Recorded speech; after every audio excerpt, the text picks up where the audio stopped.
మనం కెమిస్ట్రీలో గతంలో కొన్ని ముఖ్యమైనటువంటి యూనిట్స్ని చూడడం జరిగింది. ఆ తర్వాత అతి ముఖ్యమైనటువంటి యూనిట్స్లో 4వది అయినటువంటి మూలకాల వర్గీకరణ ఆవర్తన పట్టిక అనే చాప్టర్ గురించి మనం తెలుసుకోబోతున్నాము. కాబట్టి ముందుగా మూలకము అంటే ఏంటి అనే అంశాన్ని మనము గత క్లాస్ లోపల చూడటం జరిగింది. మూలకము అంటే సజాతీయ పరమాణువుల చేత ఏర్పడినటువంటి పదార్థ రూపాన్ని మూలకము అంటారు. మీరు గత క్లాసులో వినటం జరిగింది. దీన్ని స్వభావాన్ని ఆధారంగా చేసుకొని లోహాలు, అలోహాలు, అర్ధలోహాలుగా వర్గీకరణ చేయడం జరిగింది. ఆ తర్వాత మూలకాలన్నింటిని గనక తీసుకున్నట్లయితే వీటిని 2 రకాలుగా వర్గీకరించవచ్చును. సహజ మూలకాలు 1 నుండి 92 పరమాణు సంఖ్య కలిగినటువంటి మూలకాలను సహజ మూలకాలు అని, మిగిలినటువంటి మూలకాలను కృత్రిమ మూలకాలుగా వర్గీకరించడం జరిగినది. అంటే ఆవర్తన పట్టిక లోపల సహజ మూలకాలు, కృత్రిమ మూలకాలు, లోహాలు, అర్ధలోహాలు, అలోహాల గురించి మనము చదవబోతున్నాం. అయితే ఇక్కడ మనకు తెలియాల్సినటువంటి ఒక ప్రధానమైనటువంటి అంశం ఏంటంటే మూలకాలను ఎందుకు వర్గీకరణ చేయవలసిన అవసరం ఏర్పడినది, అది మనకు తప్పకుండా తెలియాలి. దానికి కారణం ఏంటంటే మూలకాల యొక్క ధర్మాలను విడివిడిగా ఉన్నట్లయితే వాటి గురించి తెలుసుకోవటం, చదవటం, అధ్యయనము చేయటం అనేది చాలా కష్టతరమైనటువంటి పని. దాన్ని సులభతరము చేయడం కోసము మూలకాలను మన రసాయనిక శాస్త్రవేత్తలు సుమారుగా 100 సంవత్సరాలు కష్టపడి ఇష్టంతోనే ఒక మంచి ఆవర్తన పట్టికను ప్రస్తుతం తయారు చేసినారు. అలాంటి ఆవర్తన పట్టికను మనము తక్కువ సమయంలోనే అనేక భౌతిక రసాయనిక ధర్మాలను అతి సులభంగా కూడా తెలుసుకోవటానికి అవకాశాన్ని కల్పించారు. కాబట్టి అటువంటి ఆవర్తన పట్టిక గురించి గ్రూప్ 2 ఎగ్జామినేషన్లో సాధారణంగా తప్పకుండా కొన్ని ప్రశ్నలు అడుగుతున్నారు. కాబట్టి ఈ ఆవర్తన పట్టిక గురించి చదవటం ఎంతైనా అవసరం. అందుచేతనే మొదటగా మూలకాలను డోబెరైనర్ అనే శాస్త్రవేత్త, రష్యన్ సైంటిస్ట్, త్రిక సిద్ధాంతాన్ని ప్రవేశపెట్టడం జరిగినది. ఈ త్రిక సిద్ధాంతము అనేది పరమాణు భారాలను ఆధారంగా చేసుకొని తెలియచేశాడు. త్రికము, త్రి అనే పదములోనే అర్థం ఉన్నది. త్రి అంటే 3 అనే అర్థం. 3 మూలకాలు ఒకే రకమైనటువంటి ధర్మాలను కలిగి ఉన్నటువంటి వాటిని ఒక దగ్గర పేర్చినాడు. అలాంటి వాటినే త్రికాలు అంటారు. ఈ డోబెరైనర్ శాస్త్రవేత్త ప్రకారము త్రికము అంటే మొదటి 3వ మూలకాల యొక్క పరమాణు భారాలను సరాసరి మధ్య మూలకం యొక్క పరమాణు భారానికి సమానంగా ఉంటుంది అని తెలియచేసినాడు. ఇలాంటి లక్షణము కలిగి ఉన్నటువంటి మూలకాలన్నింటినీ పరిశీలన చేసినట్లయితే వాటికి ఒకే రకమైన ధర్మాలు ఉన్నట్లుగా గుర్తించడం జరిగినది. కాబట్టి రష్యన్ సైంటిస్ట్ అయినటువంటి డోబెరైనర్ ఈ త్రిక సిద్ధాంతాన్ని పరమాణు భారాలను ఆధారంగా చేసుకొని తెలియచేయటం జరిగినది. దానికి ఉదాహరణకు lithium, sodium, potassium, chlorine, bromine, iodine, అలాగనే అనేకమైనటువంటి త్రికములు మనకున్నవి. అందులో ఈ త్రిక సిద్ధాంతం లోపల కూడా ఒకే రకమైనటువంటి పరమాణు భారాలను కలిగినటువంటి వాటిని ఒక త్రికంగా తీసుకోవటం జరిగినది.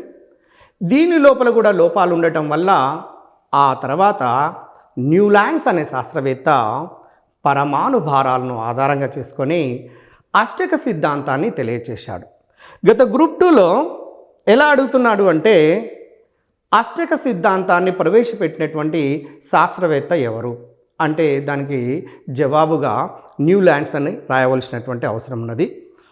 అయితే ఇక్కడ మనం గమనించాల్సింది ఏంటంటే న్యూలాండ్స్ అష్టక సిద్ధాంతంలో పరమాణు భారాన్నే బేస్ చేసుకున్నాడు.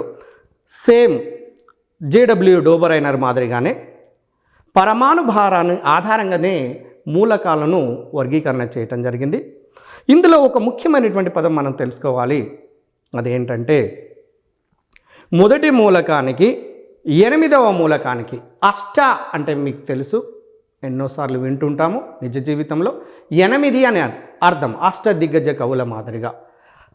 అష్టక సిద్ధాంతము అంటే 1వ మూలకానికి 8వ మూలకానికి ఒకే రకమైనటువంటి ధర్మాలను పోలి ఉండటం జరిగినది. మీరు 2వ పీరియడ్ లోపల ఉండబడినటువంటి మూలకాన్ని తీసుకోండి. లిథియం మొదటిది, beryllium, boron, carbon, nitrogen, oxygen, fluorine. Neon జడవాయువు, అది దీని లోపలికి రాదు. నెక్స్ట్ లిథియం కింద సోడియం వస్తుంది, బెరీలియం కింద మెగ్నీషియం వస్తుంది. మొదటి 8వ మూలకాలను మీరు పరిశీలన చేసి చూడండి, ఒకే రకం గ్రూపులో వచ్చేస్తున్నాయి, ఒకే రకమైనటువంటి ధర్మాలను కలిగి ఉన్నాయి.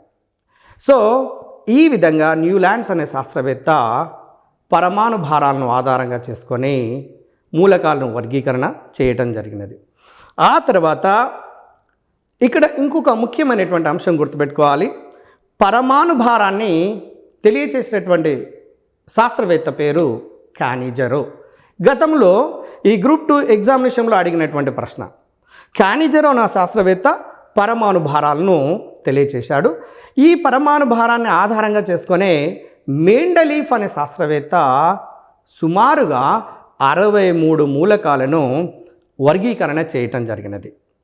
ఇతని యొక్క ఆవర్తన పట్టిక లోపల నిలువుగా ఉండబడినటువంటి వాటిని గ్రూపులు అని, అడ్డు వరుసలను పీరియడులు లేదా శ్రేణులు అనే పదంతోని పిలవటం జరిగినది.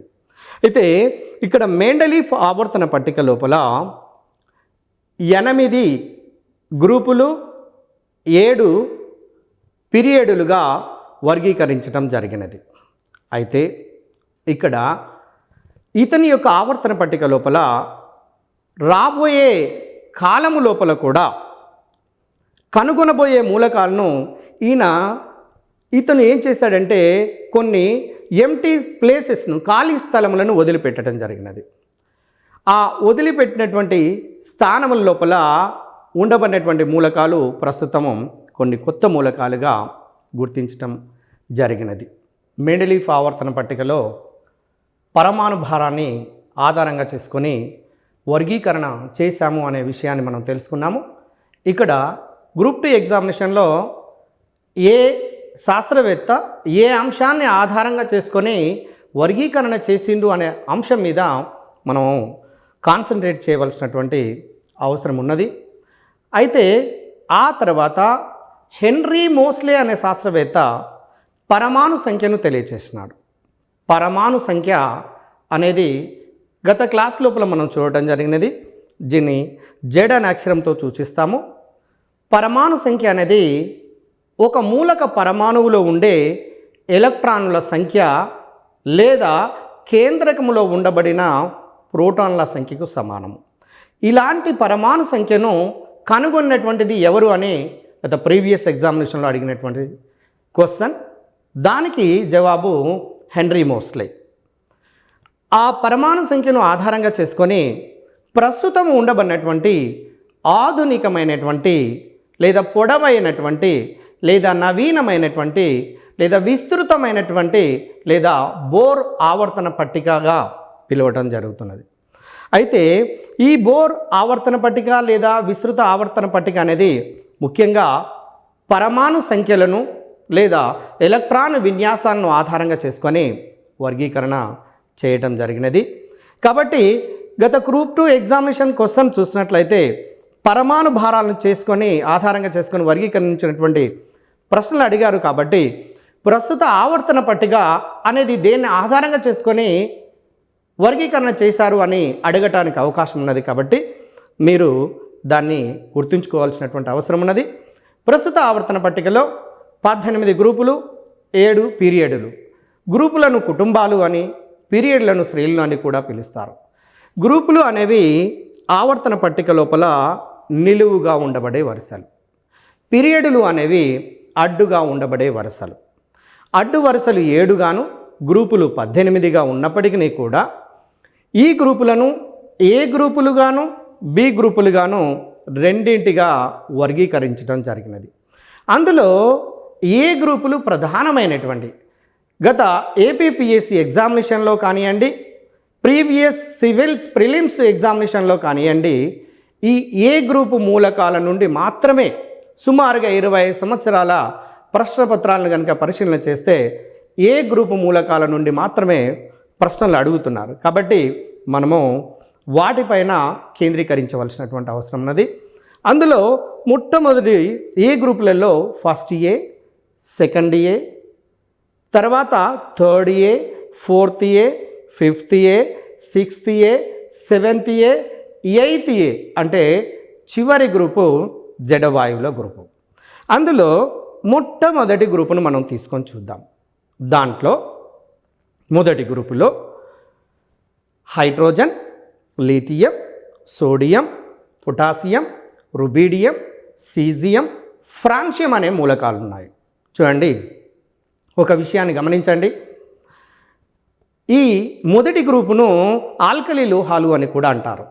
ఈ ఆల్కలీ లోహాలలో అలోహమైనటువంటి హైడ్రోజన్ను కూడా చేర్చారు. కానీ ఇప్పటి వరకు దాని యొక్క స్థానం అనేది సరిగా నిర్ధారణ చేయబడలేదు. అయినప్పటికీ కూడా సౌలభ్యం కోసము హైడ్రోజన్ను మొదటి గ్రూపులో చేర్చారు.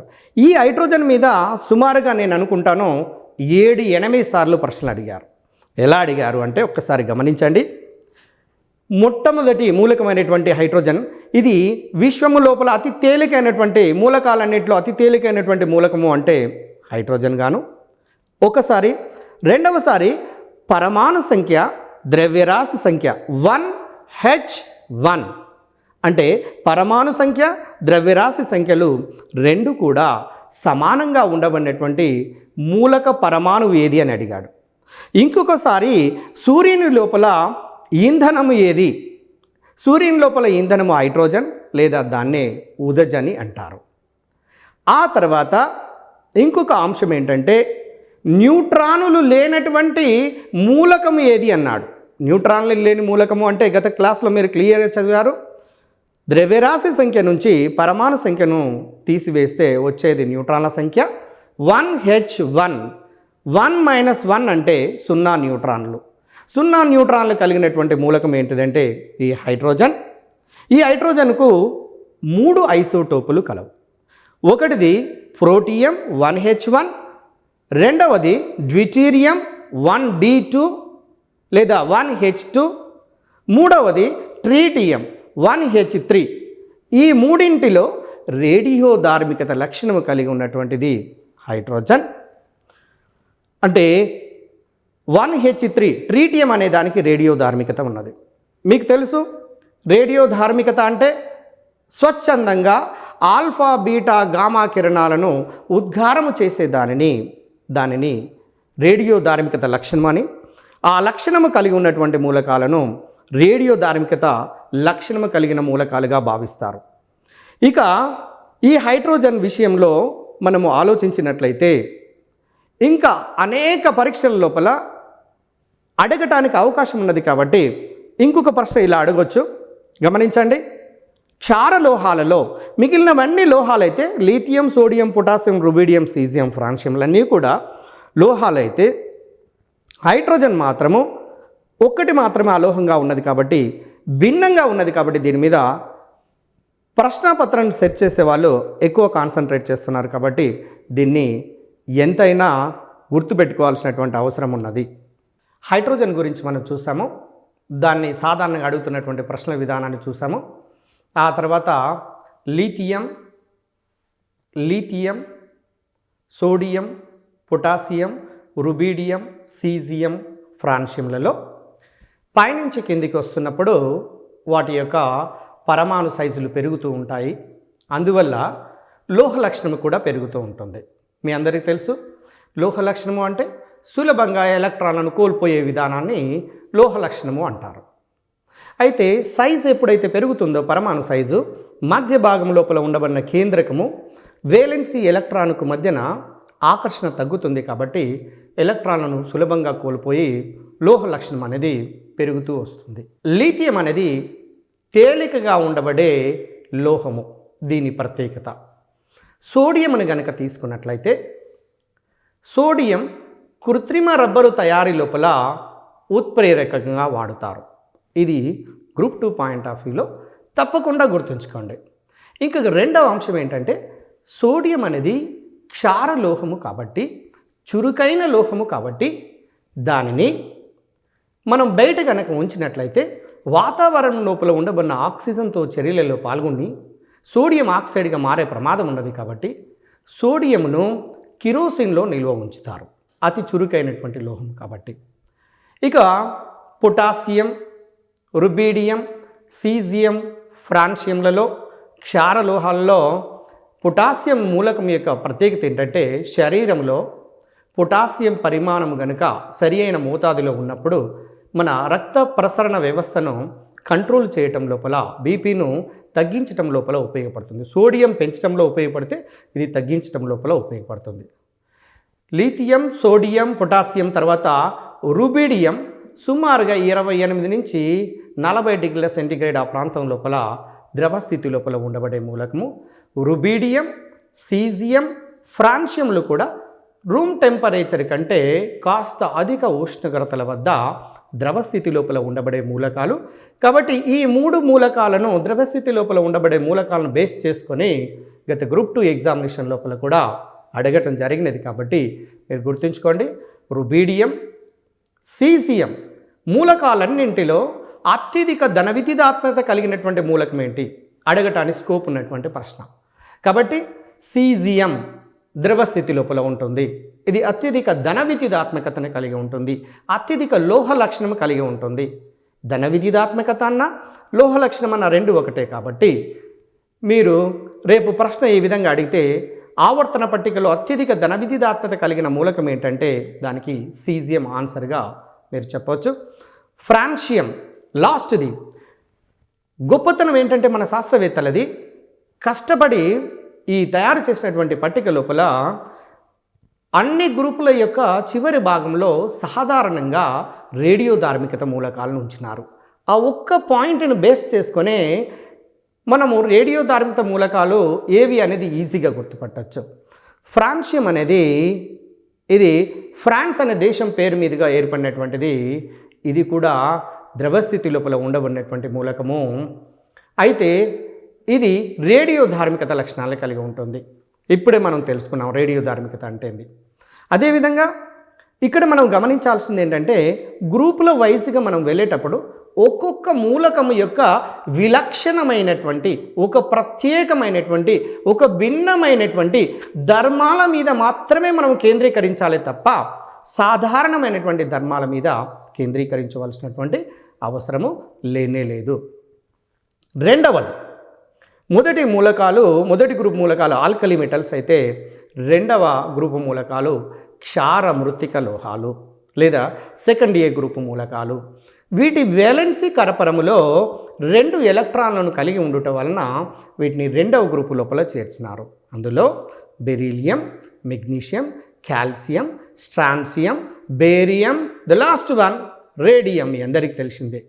ఈ గ్రూపు మూలకాలను తప్పకుండా 1 నుండి 8 గ్రూపుల వరకు ఎవరైతే గ్రూప్ 2 ఎగ్జామినేషన్ను రాయాలి అనుకుంటున్నారో తప్పకుండా నేర్చుకొని వాటిలో ఉండబడినటువంటి రేడియో ధార్మికత మూలకాలను, వాటి లోపల ఉన్నటువంటి ప్రత్యేకమైనటువంటి అంశాలను గుర్తుంచుకోవడానికి అవకాశం ఉంటుంది.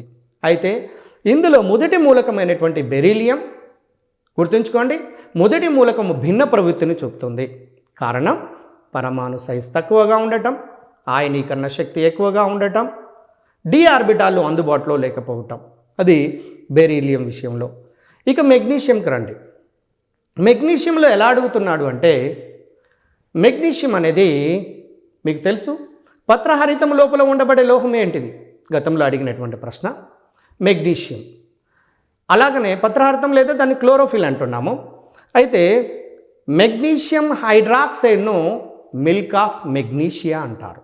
మిల్క్ ఆఫ్ మెగ్నీషియా గతంలో అడిగినటువంటి ప్రశ్నే. అట్లాగనే టూత్పేస్టులలో ఉండబడినటువంటి లవణము మెగ్నీషియం సంబంధించినటువంటిది ఏంటిదంటే మెగ్నీషియం కార్బోనేట్, MgCO3.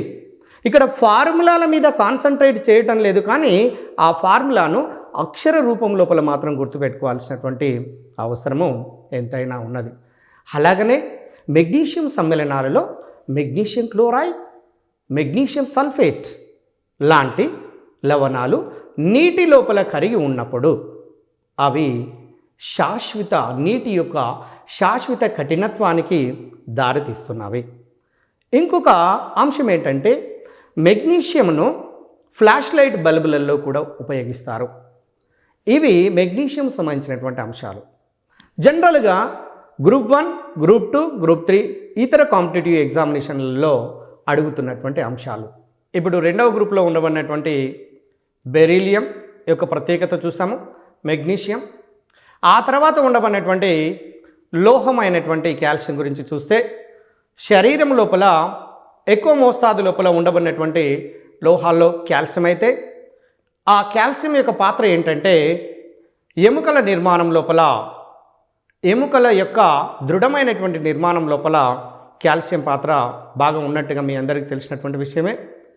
ఇక కాల్షియం సంబంధించినటువంటి సమ్మేళనాల్లో కాల్షియం క్లోరైడ్, కాల్షియం సల్ఫేట్ లాంటి లవణాలు నీటి లోపల కరిగి ఉంటే, బాగా గమనించండి, గతం లోపల అడిగినటువంటి ప్రశ్న, కాల్షియం క్లోరైడ్, కాల్షియం సల్ఫేట్, పైన ఉండబడిన మెగ్నీషియం కూడా మెగ్నీషియం క్లోరైడ్, మెగ్నీషియం సల్ఫేట్ లాంటి ఈ 4 ప్రధానమైనటువంటి లవణాలు నీటి లోపల కరిగి ఉన్నట్లయితే దాని వలన నీటికి శాశ్వతమైనటువంటి కఠినత్వం వస్తుంది.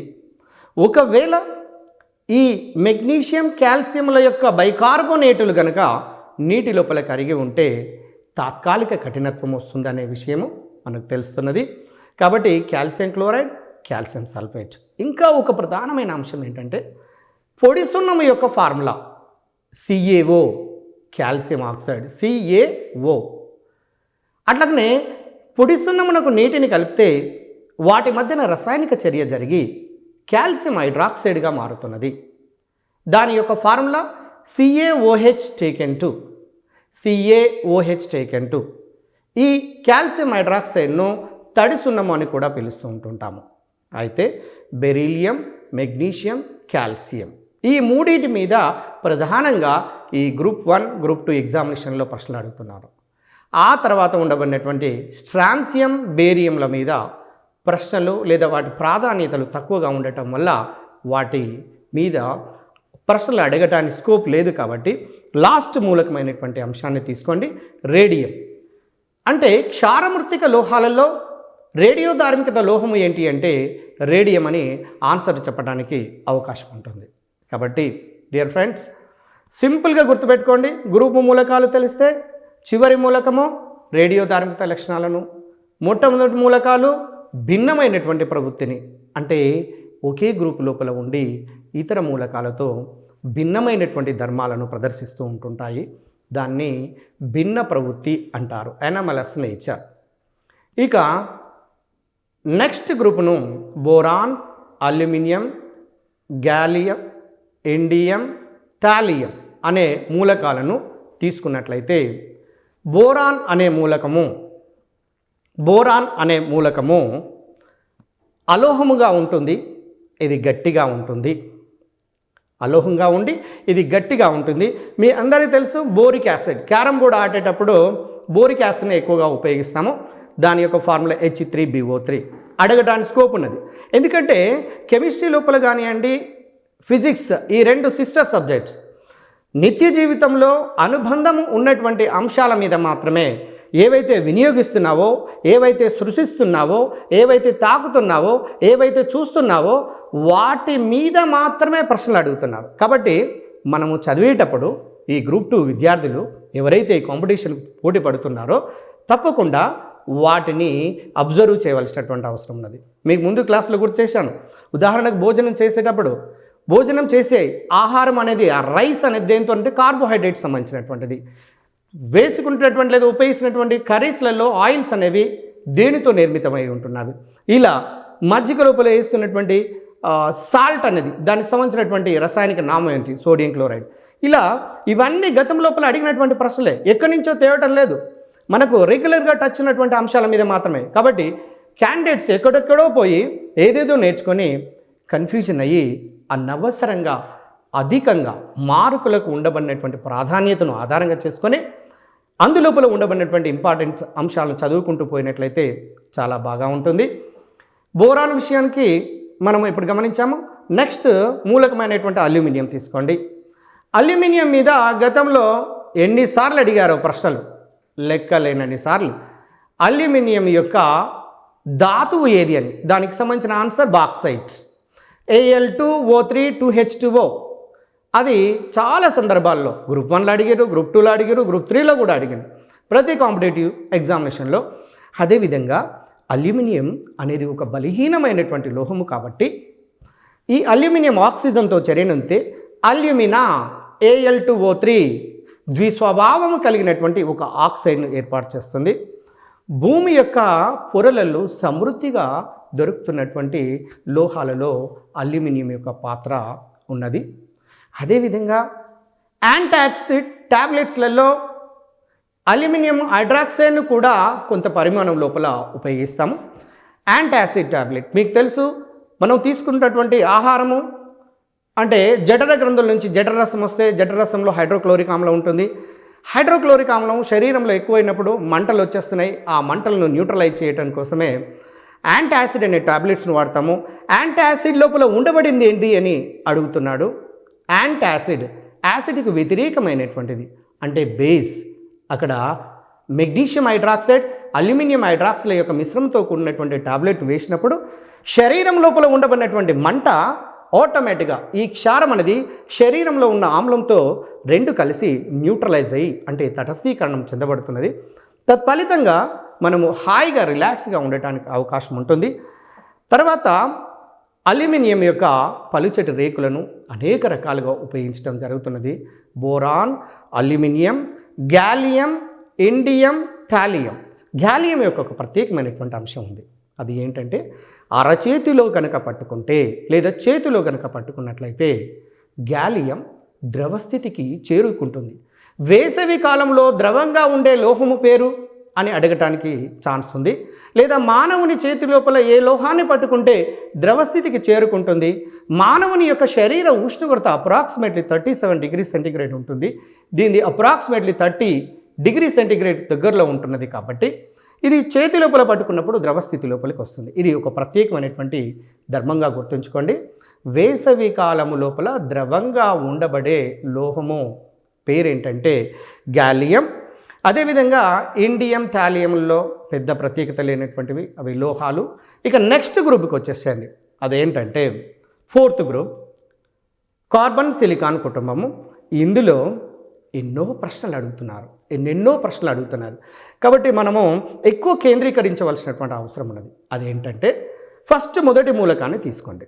Carbon సిలికాను, germanium, indium. Carbon silicon 2 మూలకాలను కనుక తీసుకుంటే ఆ 2 మూలకాల్లో మొదటి మూలకమైనటువంటి కార్బన్ ఒక భిన్నమైనటువంటి ప్రవృత్తిని చూపుతుంది. ఇది 118 మూలకాలన్నింటిలో ఒక ప్రత్యేకమైనటువంటి ధర్మాన్ని, క్యాటనేషన్ అనే ధర్మాన్ని కలిగి ఉండటం వల్ల ఇది లక్షల సంఖ్యలో, మిలియనుల సంఖ్యలో, బిలియనుల సంఖ్యలో సమ్మేళనాలను ఏర్పాటు చేయటం వల్ల ఈ కార్బన్ యొక్క సమ్మేళనాలను ఒకే ఒక భాగంగా, ప్రత్యేకమైనటువంటి భాగంగా చదువుతున్నారు. ఆ చదివే విభాగాన్నే కర్బన రసాయన శాస్త్రం అంటున్నాము. ఆ కర్బన రసాయన శాస్త్రాన్ని సపరేట్గా మనం చదువుతాము. అందువల్ల ఇంత ఇంపార్టెంట్ కలిగి ఉన్నటువంటి మూలకము కాబట్టి కార్బన్ను కింగ్ ఆఫ్ ద ఎలిమెంట్గా భావిస్తున్నారు. గుర్తుంచుకోండి, గతంలో కూడా ఒకసారి గుర్తు చేసుకున్నాము. కింగ్ ఆఫ్ ద ఎలిమెంట్ ఎందుకంటే ఇది ఒక రారాజుగా వెలిసిపోయినది. ఎందుకంటే కార్బన్ అంటుంది మిగిలిన మూలకాలతో, ఓ మిగిలినటువంటి మూలకాలారా, మీరు నా మాదిరిగా క్యాటనేషన్ ధర్మాన్ని కలిగి లేరు, నా మాదిరిగా సమ్మేళనాలను ఏర్పరచలేరు, కాబట్టి మీరు నా కింద మాత్రమే అని హాస్యాస్పదంగా ఉండబడినటువంటి అంశాల్లో చెప్పబడినటువంటిది ఇది. కాబట్టి గుర్తుంచుకోండి, కార్బన్ ఒక అలోహము. కార్బన్ యొక్క వ్యాలెన్సీ 4. అదేవిధంగా 118 మూలకాల్లో అత్యధిక క్యాటనేషన్ కలిగినటువంటి మూలకం పేరు అని అడిగితే అది కూడా కార్బనే. కార్బన్ యొక్క రూపాంతరాల మీద ఎన్నిసార్లు ప్రశ్నలు అడుగుతున్నారు గ్రూప్ 1, గ్రూప్ 2 ఎగ్జామినేషన్లో, లెక్కలేనన్ని సార్లు. కార్బన్కు స్ఫటిక రూపాంతరాలు, అస్ఫటిక రూపాంతరాల్లో డైమండ్, గ్రాఫైట్, ఫుల్లరినులు. అస్ఫటికలలో కోక్, కోల్, దీపాంగరము, గ్యాస్ కార్బన్ తదితర లాంటి ఎన్నో రూపాలు ఉన్నవి. ఆ పార్ట్ కర్బన రసాయనిక శాస్త్రంలో స్పష్టంగా చూస్తాము. కాబట్టి కార్బన్కి సంబంధించినటువంటి సమ్మేళనాలను కనుక తీసుకుంటే కార్బన్ ప్రధానంగా హైడ్రోజన్ అనే మూలకంతో చర్యలలో పాల్గొంటుంది. కాబట్టి కార్బన్ హైడ్రోజన్తో చర్యలలో పాల్గొంటే వచ్చే సమ్మేళనాలను హైడ్రోకార్బనులు అంటారు. ఇక్కడ ఏమాత్రము కష్టపడవలసిన అవసరం లేదు. హైడ్రోకార్బనులు పదాన్ని పరిశీలించండి, అక్కడ మీకు తెలిసిపోతుంది. హైడ్రోకార్బన్లు అంటే హైడ్రోజన్ మరియు కార్బన్లు, ఆ రెండు మూలకాలతోని కలిసి ఉన్న సమ్మేళనాలని హైడ్రోకార్బన్లు అంటారు. ఉదాహరణకు 10th క్లాస్లో మీకు క్లియర్గా ఇవ్వడం జరిగినది. ఎందుకంటే హై స్కూల్ లెవెల్ వరకు అడగడానికి ఛాన్స్ ఉన్నది. కాబట్టి ఆలుకేనులు, ఆలుకీనులు, ఆలుకాయనులు. కార్బన్ కార్బన్ మధ్యన ఏకబంధం ఉంటే ఆలుకేనులు అని, కార్బన్ కార్బన్ మధ్యన ద్విబంధం ఉంటే ఆలుకీనులు అని, కార్బన్ కార్బన్ మధ్యన త్రిబంధం ఉంటే ఆలుకైన్లు అని. అదేవిధంగా బెంజిన్ అతి ప్రధానమైనటువంటి సమ్మేళనం, నిత్య జీవితంలో ఉపయోగపడుతున్నటువంటి సమ్మేళనం, డ్రై క్లీనింగ్ లోపల ఉపయోగపడుతున్నటువంటి సమ్మేళనం, ఒక ఆరోమాటిక్ సమ్మేళనం ఆ బెంజిన్. దాని యొక్క ఫార్ములా C6H6. ఇది కూడా హైడ్రోజన్ కార్బన్లతో మాత్రమే ఏర్పడుతున్నది. కాబట్టి ఈ కార్బన్ యొక్క అంశాలు ఎన్నెన్నో మనము ప్రత్యేకమైనటువంటి విభాగంలో మనం చూస్తాము. అదేవిధంగా 4th గ్రూప్లో కార్బన్, సిలికాన్, జర్మేనియం, టిన్ లెడ్లలో కార్బన్ ప్రధాన అంశాలలో డైమండ్, గ్రాఫైట్ల మీద సాధారణంగా అడుగుతున్నటువంటి ప్రశ్నలు.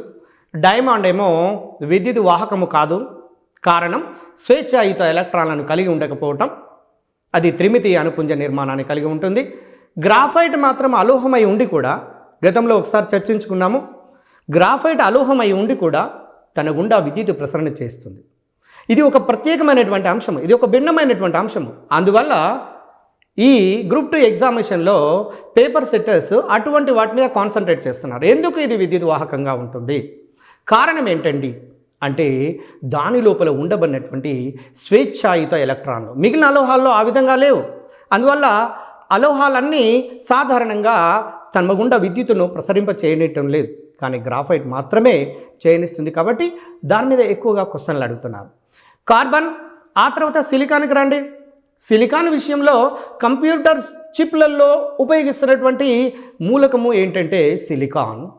ఈ సిలికాన్ కూడా 4th గ్రూపే కాబట్టి కార్బన్ మాదిరిగానే దీని వ్యాలెన్సీ 4, అంటే 4 బంధాలను ఏర్పరచుకుంటుంది. Carbon, silicon.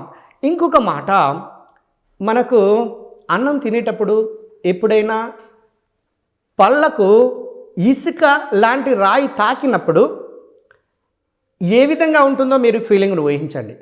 ఆ ఇసుక అనేది ఏంటితో కాదు, సిలికాన్ యొక్క సమ్మేళనం SiO2. దానినే సిలికా అంటారు, సిలికాన్ డయాక్సైడ్. ఇది పాలిమరిక్ నిర్మాణాన్ని కలిగి ఉండటం వలన ఇది చాలా గట్టిగా ఉంటుంది. ఎన్నో కాంపిటేటివ్ ఎగ్జామినేషన్లో ఇలా అడుగుతున్నారు. CO2 వాయువు అయితే దాని ప్రక్కన ఉండబడినటువంటి మూలకమైనటువంటి సిలికాన్ డయాక్సైడ్ ఘన పదార్థం ఎందుకు అని. SiO2 ఒక పాలిమరిక్ నిర్మాణాన్ని కలిగి ఉంటే CO2 మాత్రం విడివిడి అణువులను కలిగి ఉంటుంది. అందువల్ల అదేమో వాయు స్థితిలో కలిగి ఉంటే ఇది ఘనస్థితి లోపల ఉంటుంది. Carbon, silicon. సిలికాన్ సంబంధించిన 3 అంశాలు గుర్తుంచుకోండి.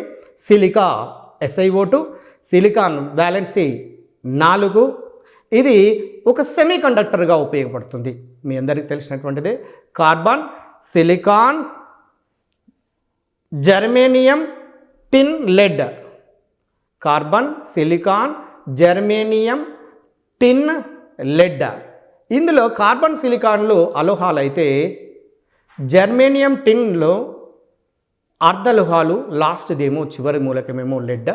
ఇందులో ఒక్కటి గుర్తుంచుకోవాలి, టిన్ విషయంలో.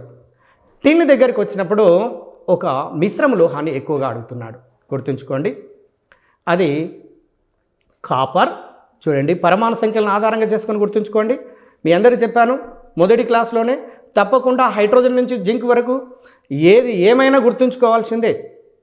ఎందుకంటే వాటి ప్రాధాన్యత ఉన్నది. అవి గుర్తుంచుకోకపోతే మనం వీటి ఆన్సర్లు చేయడం కష్టం. కాబట్టి టిన్కి సంబంధించిన దగ్గర రాగానే కాపర్ యొక్క పరమాణు సంఖ్య 29, జింక్ యొక్క పరమాణు సంఖ్య 30.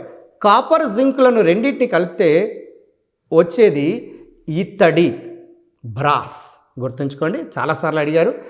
కాపర్ ప్లస్ టిన్నులు, ఎందుకంటే దీనికి దగ్గరలో రిలేటెడ్ ఉన్నది కాబట్టి ఈ రెండింటిని పోలిక చేస్తూ చదివినట్లయితే గ్రూప్ 2లో మనము ఈజీగా క్రాక్ చేయడానికి అవకాశం ఉంటుంది. కాపర్ 29, టిన్ 50. అయితే గుర్తుండటం కొద్ది కష్టంగా ఉంటుంది. Copper zinc 29, 30. కింద వేస్తే శబ్దం తక్కువ వస్తుంది ఇత్తడిను. అదే కంచు కనుక కింద పడితే ఎంత సౌండ్ వస్తుందో మీరు ఈజీగా గుర్తుపట్టచ్చు. కాబట్టి అటువంటి కంచును అంటే బెల్ మెటల్ను వాడటం కోసం వీటి పర్సంటేజ్లు కొంచెం చేంజ్ చేస్తూ బెల్ మెటల్ లోపల కూడా ఉపయోగించుకుంటున్నాం. కాబట్టి ఈ 4th గ్రూప్ మూలకాల్లో ఇవి ప్రధానమైనటువంటి అంశాలు. ముఖ్యంగా ఒక్కొక్క మూలకం మీద ఒక 4 లేక 5 ప్రధానమైనటువంటి అంశాలు ఉన్నాయి. ఆ అంశాలను మీరు కాన్సన్ట్రేట్ చేస్తే సరిపోతుంది. 5th గ్రూప్ మూలకాలను 5th గ్రూప్ లోపల nitrogen, phosphorus, arsenic, antimony, bismuth లాంటి మూలకాలు ఉన్నాయి. ఇక నైట్రోజన్ గురించి వచ్చినట్లయితే నైట్రోజన్ పరమాణు సంఖ్య 7. జనరల్గా గుర్తుపెట్టుకోవాలి గ్రూప్ 2 రాసేవాళ్ళు. దీని అణు ఫార్ములా ఏంటి? చిన్నదే. ఇక్కడ ఆర్ట్స్ అండ్ సైన్స్ బ్యాక్గ్రౌండ్ రెండింటి గుర్తుపెట్టుకొని వాళ్ళు క్వశ్చన్ పేపర్ సెట్ చేస్తున్నారు కాబట్టి నైట్రోజన్ అణు ఫార్ములా N2. నైట్రోజన్ లోపల ఎన్ని బంధాలు ఉంటున్నాయి? ఏకబంధమా, ద్విబంధమా, త్రిబంధమా? గతంలో అడిగినటువంటి ప్రశ్నే. నైట్రోజన్లో త్రిబంధం ఉంటుంది, N ట్రిపుల్ బాండ్ N. అందువల్ల దాన్ని బ్రేక్ చేయాలంటే చాలా కష్టం. కాబట్టి ఇది రసాయనిక పరంగా చూసినట్లయితే చర్యాశీలత చాలా తక్కువగా కలిగి ఉంటుంది. వాతావరణంలో మీ అందరికీ తెలుసు అత్యధిక పరిమాణం లోపల ఉండవనేటువంటి మూలకము నైట్రోజన్. సుమారుగా 78% వరకు ఉంటున్నది నైట్రోజన్. ఈ నైట్రోజన్ను మొక్కలు నత్రజని స్థాపన ద్వారా తను వేర్ల ద్వారా మొక్కలు వినియోగించుకుంటున్నవి పెరుగుదల కొరకు. ఆ తర్వాత నైట్రోజన్ విషయానికి వచ్చినట్లయితే నైట్రోసిల్ క్లోరైడ్ అనే ఒక సమ్మేళనం లోపల బంగారము కరగటానికి అవకాశం ఉంటున్నది. ఇక నైట్రోజన్ సంబంధించినటువంటి సమ్మేళనాల్లో ఉదాహరణకు టియర్ గ్యాస్ CCl3NO2 అంటే ఏడుపు తెప్పిస్తున్నటువంటి వాయువు లోపల కూడా నైట్రోజన్ యొక్క ప్రాధాన్యత ఉన్నది. నైట్రోజన్ తర్వాత నెక్స్ట్ ఫాస్ఫరస్ తీసుకోండి. నైట్రోజన్ ఫాస్ఫరస్లు 2 అలోహాలు, ఆర్సెనిక్, యాంటిమోన్లు 2 అర్ధలోహాలు, బిస్మత్ లోహము. ఇక ఫాస్ఫరస్ విషయానికి వస్తే మీ అందరికీ తెలుసు తెల్ల ఫాస్ఫరస్ అనేది గతంలో మనం చెప్పుకున్నాం ఎముకలలో ఉంటుందని. అయితే ఈ తెల్ల ఫాస్ఫరస్ అత్యధిక చురుకైనటువంటిది, చాలా చురుకైనటువంటిది. కాబట్టి బయట కనుక మనం ఉంచినట్లయితే వెంటనే ఆక్సిజన్తో మండే స్వభావాన్ని కలిగి ఉంటుంది తెల్ల ఫాస్ఫరస్. ఎర్ర ఫాస్ఫరస్ దాని రూపాంతరము, దాన్ని అగ్గిపెట్టెల పరిశ్రమలో వాడతారు. మీకు తెలుసు అగ్గిపెట్టె యొక్క సైడ్ భాగము లోపల అగ్గి పుల్ల యొక్క మందుకు ఏవైతే ఉంటున్నాయో వాటి మీద ఎన్నో సందర్భాల్లో కాన్సన్ట్రేట్ చేస్తున్నారు. కాబట్టి మీరు ఈ సైడ్గా ఉండబడినటువంటి అంటే అగ్గిపెట్టె యొక్క సైడ్ భాగం లోపల ఏ పదార్థాలు ఉంటున్నాయో మీరు గమనించండి. ఎర్రగా ఉంటుంది కాబట్టి రెడ్ ఫాస్ఫరస్.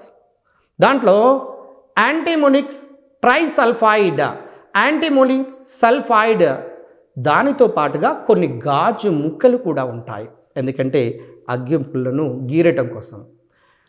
అదేవిధంగా ఈ అగ్గిపుల్ల యొక్క మందు భాగం లోపల పైన తల భాగం లోపల పొటాషియం క్లోరేట్ ఉంటుంది, యాంటీమోనిక్ సల్ఫైడ్ ఉంటుంది. ఈ రెండింటిని కలపటం కోసము జిగురును కలుపుతారు. కలిపి మీరు గీరినప్పుడు పొటాషియం క్లోరేట్ విఘటనము చెంది ఆక్సిజన్ విడుదల చేస్తుంది.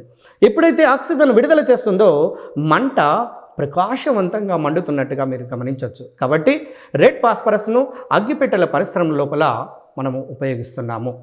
ఆ తర్వాత nitrogen, phosphorus, arsenic, antimony, bismuth. ఆ మిగిలినటువంటి 2 లోహాలు ఆర్సెనిక్, యాంటిమోన్లు అర్ధలోహాలు అయితే బిస్మత్ లోహము. ఇక నెక్స్ట్ గ్రూప్కి వచ్చేసేయండి 6th గ్రూప్. వీటిని సాధారణంగా ఎలా అడుగుతున్నాడంటే కాంపిటేటివ్ ఎగ్జామినేషన్లో వీటిని చాల్కోజన్లు అంటారు. చాల్కోస్ అంటే ఖనిజ ఉత్పత్తులు అని అర్థం. చాల్కోజనులు అనగానే ఎన్నో కాంపిటేటివ్ ఎగ్జామినేషన్లు అడిగారు కాబట్టి తప్పకుండా గుర్తుపెట్టుకోండి. చాల్కోజనులు అంటే ఖనిజ ఉత్పత్తులు అని అర్థం.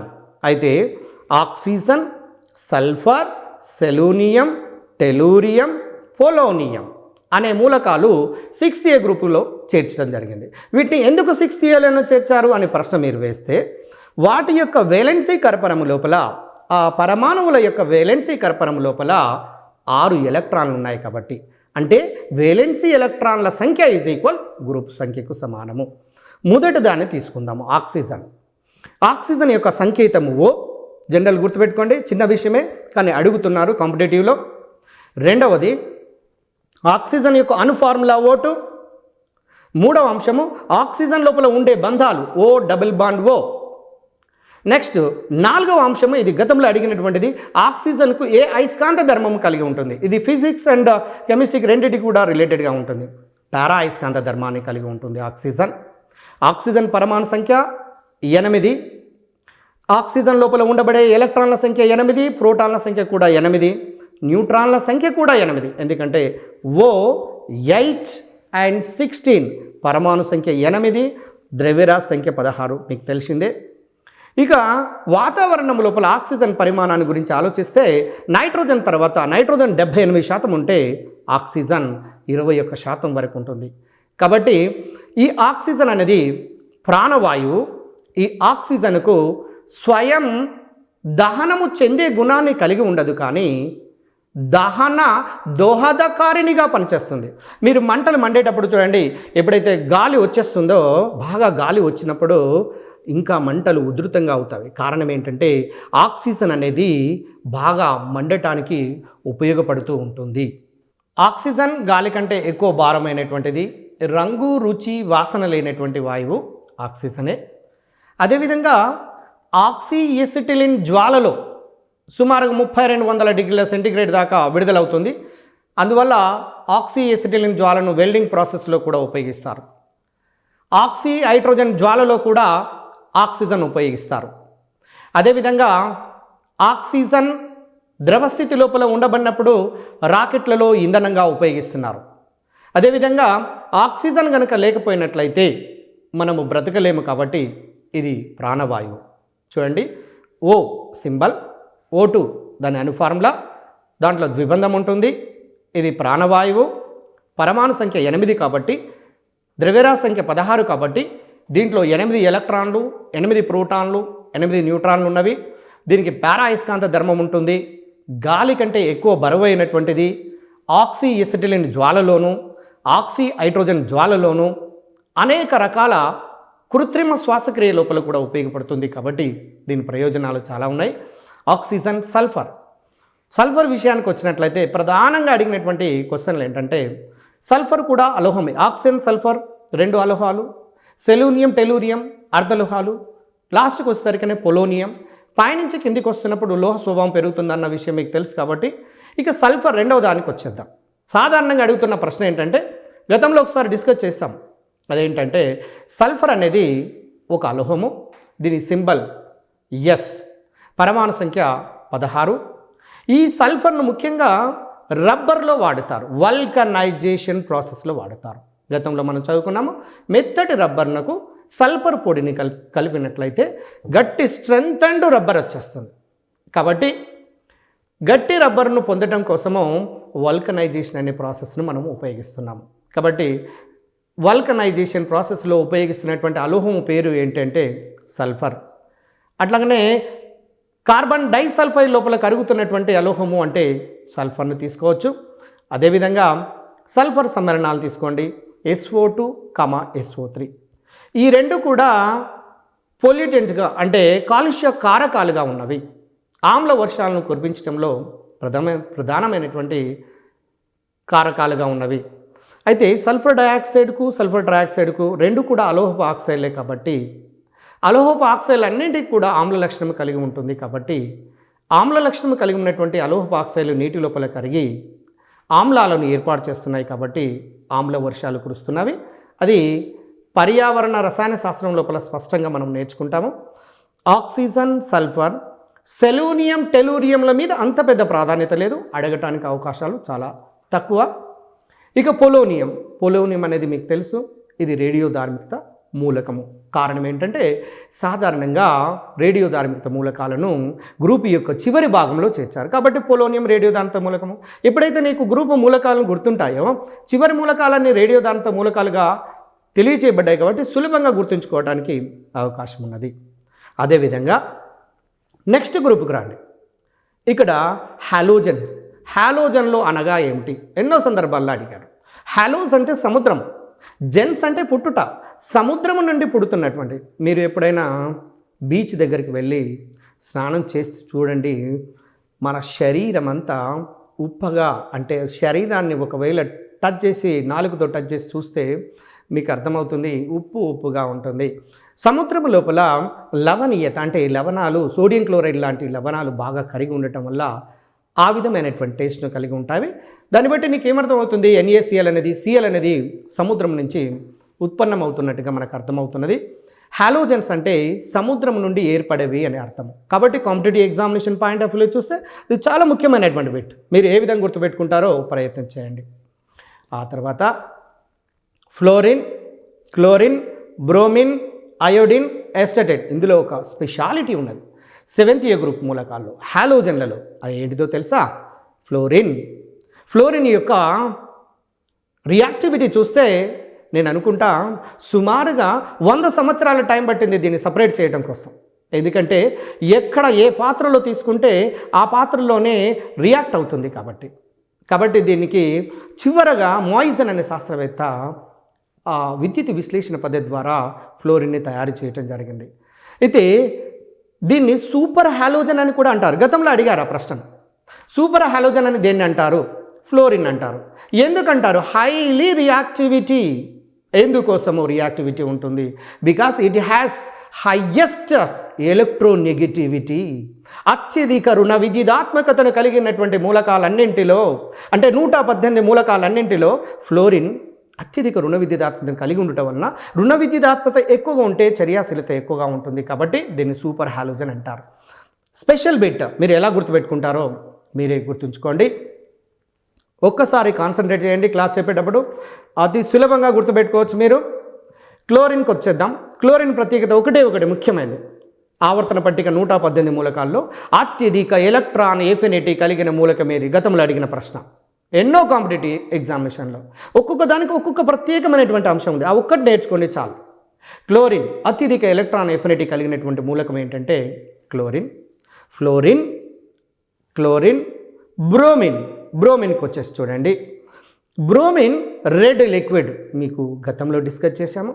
లోహాలు కాకుండా అలోహాలన్నింటిలో ద్రవ స్థితిలో ఉండే ఒకే ఒక అలోహం ఉంది. ఆ అలోహము పేరు ఏంటంటే బ్రోమిన్. దీన్ని ఇంకొక రకంగా అడుగుతున్నారు, రెడ్ లిక్విడ్ అని. రెడ్ లిక్విడ్, దీని యొక్క రంగు ఎరుపు రంగు లోపల ఉంటుంది, అంచేత దీన్ని రెడ్ లిక్విడ్ అంటారు bromine. Fluorine, chlorine, bromine, iodine. Iodine యొక్క స్పెషాలిటీ ఏంటంటే ఒకే ఒక అంశం ఉంది, అడగటానికి 99% అడగటానికి స్కోప్ ఉన్నటువంటి ప్రశ్న. అయోడిన్ అనేది అత్యధికంగా ఉత్పతనము చెందబడే మూలకం పేరు అని అంటే అయోడిన్. అయోడిన్ యొక్క formula I2. Fluorine F2, chlorine Cl2, bromine Br2, iodine I2. అంటే ఉత్పతనము చెందే మూలకము పేరు అని అడిగితే అయోడిన్ ఆన్సర్ చేయాలి. తప్పకుండా గుర్తుంచుకుంటారు కదా. అయితే ఇక్కడ స్పెషాలిటీలో ఒక్కసారి చూడండి. ఫ్లోరిన్ విషయానికి వస్తే ఫ్లోరిన్ ఫ్లోరోసిస్ వ్యాధికి కారణమవుతుందని, ఈ ఫ్లోరోసిస్ బాధ అంటే ఆ వ్యాధిన పడినటువంటి వాళ్ళని మీరు నల్గొండ మరియు ప్రకాశం జిల్లాల్లో చూసినట్లయితే మీకు తెలుస్తుంది, వాళ్ళ యొక్క ఎముకలు పూర్తిగా వంకరలుగా తిరిగిపోతున్నవి. అలా వంకరలుగా తిరిగిపోవటం వల్ల వాళ్ళు జీవితంలో 25-30 సంవత్సరాల వయసులోనే ముదుసలి వయసుకు వచ్చేస్తున్నారు. అలాంటి డేంజరస్ డిసీజ్ను కంట్రోల్ చేయటానికి కోసము నల్గొండ విధానము అనే ఒక విధానాన్ని ప్రవేశపెట్టారు. ఆ నల్గొండ విధానం ద్వారా మనము ఫ్లోరిన్ను తొలగించుకొని శుభ్రమైన వాటర్ను ఉపయోగించుకోవడం. ప్రభుత్వం వాళ్ళు ఇప్పుడు సాగర్ వాటర్ను అంటే కృష్ణ వాటర్ని ఎక్కువగా ఉపయోగించడం వల్ల ఇలాంటి ప్రాబ్లమ్స్ మనము నల్గొండ, ప్రకాశం జిల్లాల్లో, అంటే ముఖ్యంగా నల్గొండ జిల్లాల్లో తగ్గించుకుంటున్నాము. అయితే ఈ ఫ్లోరోసిస్ 3 మిల్లీగ్రామ్స్ ఫర్ లీటర్ కంటే ఎక్కువగా ఉంటే ఈ దంతాలపైన చారలు వచ్చే అవకాశం ఉన్నది. అత్యధికంగా ఉంటే ఈ శరీరం లోపల ఉండబడినటువంటి ఎముకలు వంగిపోతున్నాయి. కాబట్టి ఈ ఫ్లోరిన్ గుర్తుకు రాగానే ఫ్లోరోసిస్ వ్యాధికి కారణమైనటువంటి అంశం గురించి కూడా మనం గుర్తుంచుకోవాల్సినటువంటి అవసరం ఉన్నది. హాలోజన్స్ అంటే 7th A గ్రూప్ మూలకాల గురించి చూస్తున్నారు. అందులో ఫ్లోరిన్ గురించి కొన్ని ప్రధానమైన అంశాలు చూసాము. అది గ్రూప్ 2 ఎగ్జామినేషన్ పాయింట్ ఆఫ్ వ్యూలో. క్లోరిన్ విషయానికి వచ్చినట్లయితే ఇది ఆకుపచ్చ మరియు పసుపు రంగుల యొక్క మిశ్రమంగా ఉంటుంది. ఈ క్లోరిన్ అనే వాయువు అత్యధిక ఎలక్ట్రాన్ ఎఫినిటీని కలిగి ఉండటం. క్లోరిన్ యొక్క సమ్మేళనాలను మీరు తీసుకొని చూస్తే చాలా సమ్మేళనాలు ఎక్కువగా మనకు ఉపయోగపడేవి ఉన్నవి. ఉదాహరణకు క్లోరోఫామ్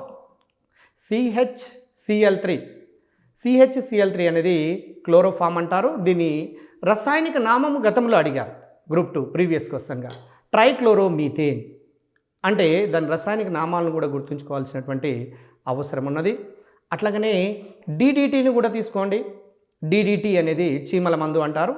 దీన్ని గెమాక్సిన్ అంటారు. దీన్నే లిండెన్ అంటారు. దీన్ని 666 అని ఫార్ములాతో సూచిస్తారు. బెంజిన్ హెక్సాక్లోరైడ్ అంటారు. వివిధ రకాల పేర్లతో పిలిచినప్పటికీ కూడా అయితే బెంజిన్ హెక్సాక్లోరైడ్ BHC అంటే C6H6Cl6 ఈ కెమికల్ను చీమల మందుగా ఉపయోగిస్తున్నాము.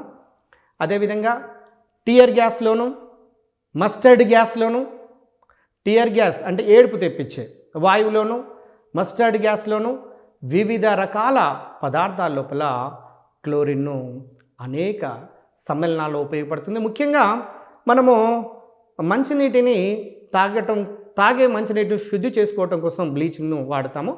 బ్లీచింగ్ యొక్క ఫార్ములా మీ అందరికీ తెలుసు. CaOCl2 calcium oxychloride. ఇది ఘాటైనటువంటి వాసన కలిగి ఉన్నటువంటిది క్లోరిన్.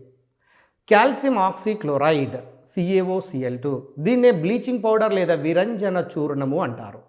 ఈ విరంజన చూర్ణాన్ని నీటికి కలపటం వల్ల ఘాటైనటువంటి వాసన కలిగినటువంటి క్లోరిన్ కారణంతో నీటి లోపల ఉండబడే బ్యాక్టీరియా అనేది చనిపోతుంది. కాబట్టి నీటిని శుద్ధి చేయటం లోపల విరంజన చూర్ణాన్ని ఉపయోగిస్తాము. అదేవిధంగా ఈ హాలోజన్లో ఫ్లోరిన్, క్లోరిన్, బ్రోమిన్, అయోడిన్ది ఒకటి స్పెషాలిటీది మనం చదువుకున్నాము. ఉత్పన్నం చెందేది అసిటిన్ రేడియో ధార్మికత కలిగినటువంటిది.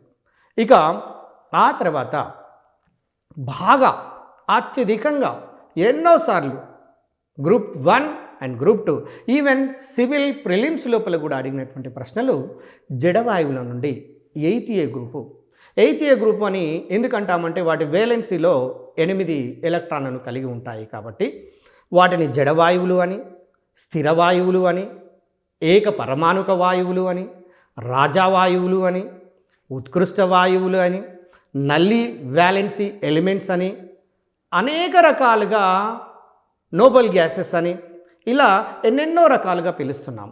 కారణం ఏంటంటే ఏక పరమాణుక వాయువులు అంటే ఒకే ఒక పరమాణువును కలిగి ఉంటుంది.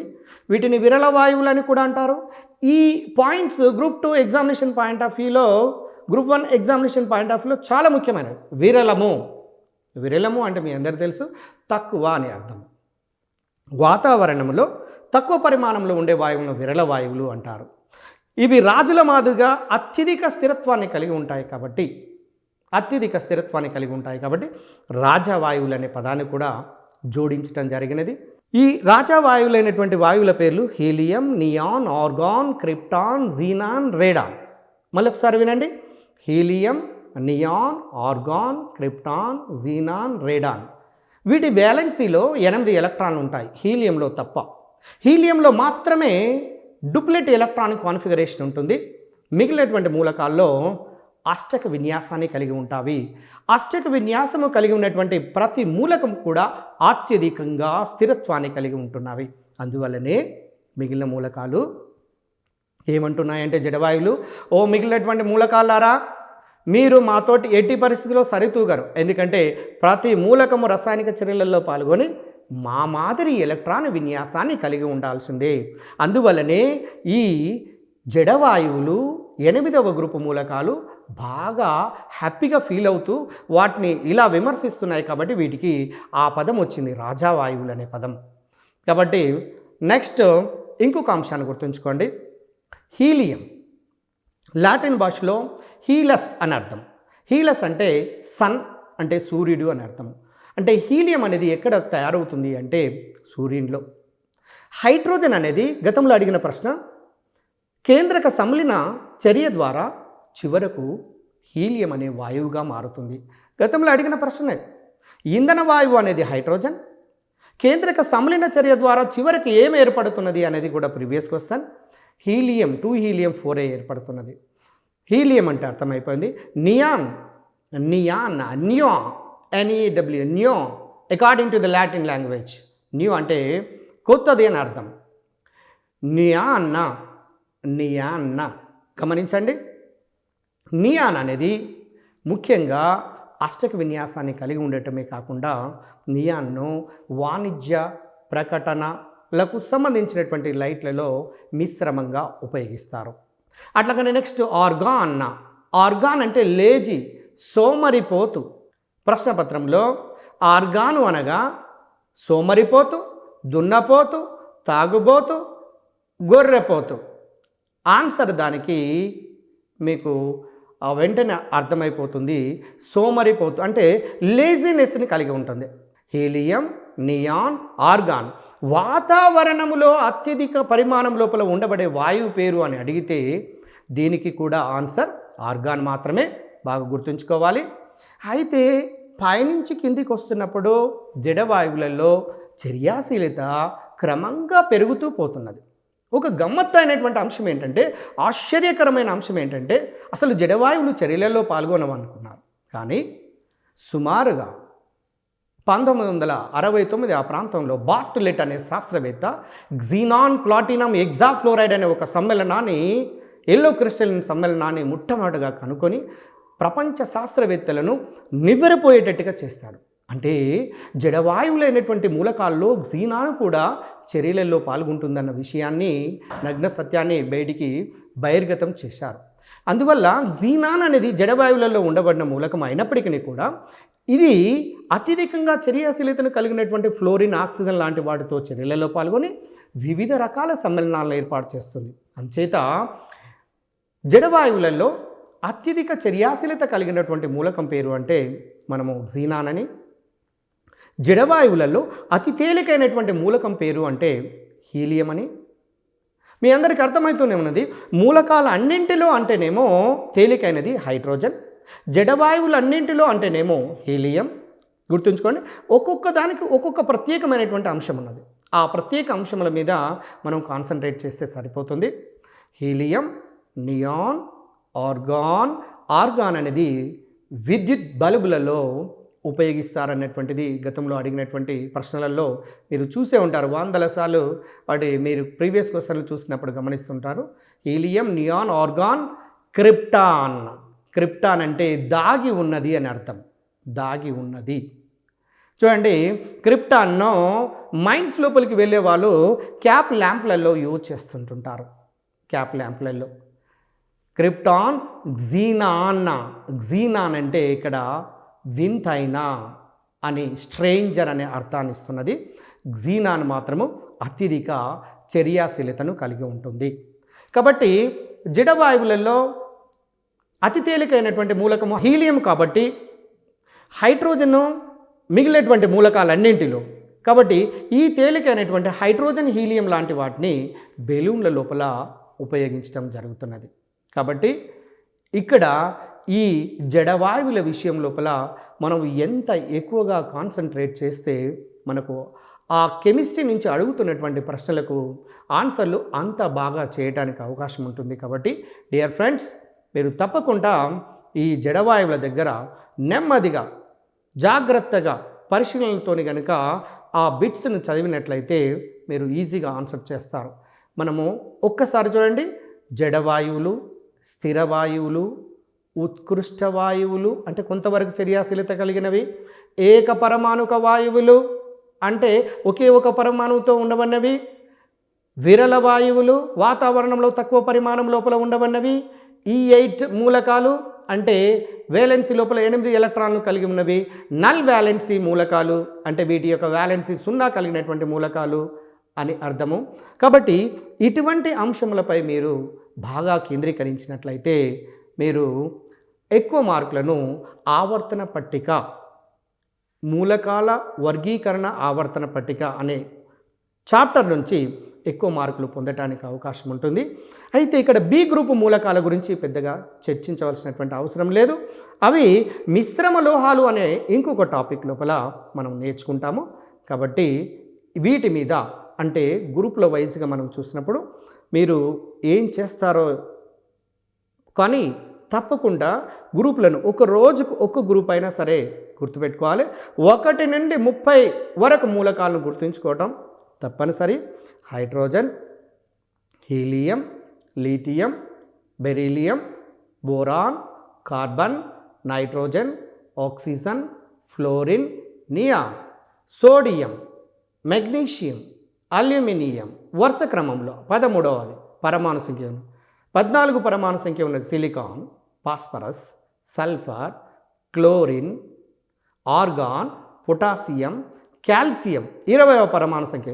వరుస క్రమంలో అట్లీస్ట్ ఫస్ట్ మొదటి దశలో 10, రెండవ దశలో ఇంకొక 10, మూడవ దశలో 30 వరకు ఖచ్చితంగా గుర్తుంచుకోవాలి. స్కాండియం, టైటానియం, వెనేడియం, అలా జింక్ వరకు గుర్తుంచుకోవాల్సినటువంటి అవసరం ఉన్నది.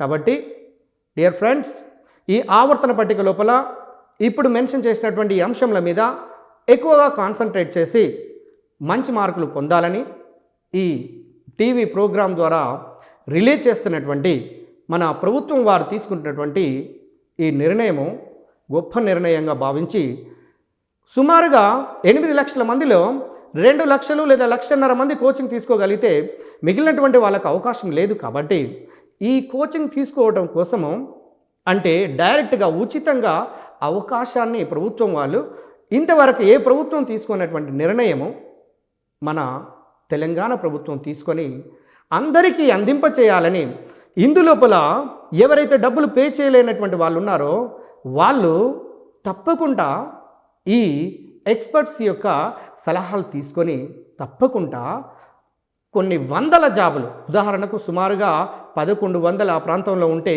అందులో కొన్ని వందల జాబులు సంపాదిస్తారన్నటువంటి నమ్మకంతో ప్రభుత్వం వారు ఉన్నారు. దాన్ని వినియోగించుకోవాలని కోరుకుంటున్నాను.